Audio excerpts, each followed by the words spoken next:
धुंध से घिरा एक पुराना पाकिस्तानी गांव। शाम का समय। दो बच्चे, कोको 8 साल की लड़की, गुलाबी फ्रॉक और 2 चोटियां, भूरी आंखें, और हारिस 12 साल का लड़का, सफेद शलवार कमीज, जिज्ञासु चेहरा, तंग गलियों वाले बाजार में चल रहे हैं। एक बूढ़ा दुकानदार सफेद दाढ़ी के साथ पुरानी लबूबो डॉल पकड़े है, जिसकी आंखें लाल चमक रही हैं। माहौल रहस्यमयी और हल्का डरावना का समय है। एक छोटा लकड़ी का कमरा, एक मोमबत्ती जल रही है। कोको, वही लड़की, अपने बिस्तर के पास लबूबो डॉल रखती है। हारिस, वही लड़का, पास बैठा चिंतित है। गुड़िया आधी छाया में पड़ी है। उसकी एक आंख हल्की लाल चमक रही है। खिड़की से चांदनी कमरे में पड़ रही है। आधी रात का अंधेरा कमरा।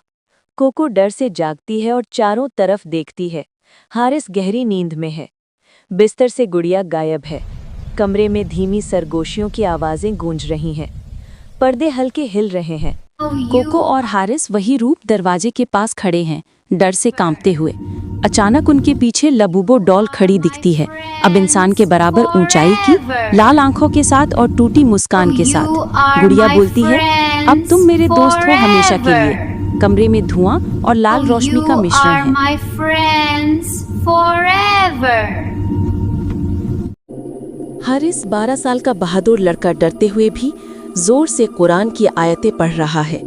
उसके चेहरे से हल्की रोशनी निकलती है। कोको उसके पीछे छिपी रो रही है।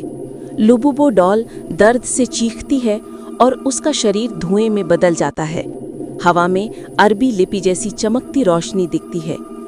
सुबह की धूप कमरे में दाखिल हो रही है। कोको, वही रूप, अब शांत, बिस्तर पर बैठी है। हारिस खिड़की के पास खड़ा है। तकिए के नीचे लबूबो डॉल का जला हुआ, टूटा हुआ टुकड़ा पड़ा है। एक आंख हल्की लाल चमक रही है। माहौल शांति भरा लेकिन थोड़ा रहस्यमय। गुड़िया की टूटे हुए टुकड़े का क्लोजअप। अचानक उसकी लाल आंख झपकती है। पीछे से बच्चों की डरावनी हंसी की गूंज। स्क्रीन धीरे धीरे अंधेरे में बदलती है। खूबसूरत चेहरा सामने आता है और वो खूब नाचता गाता रहता है।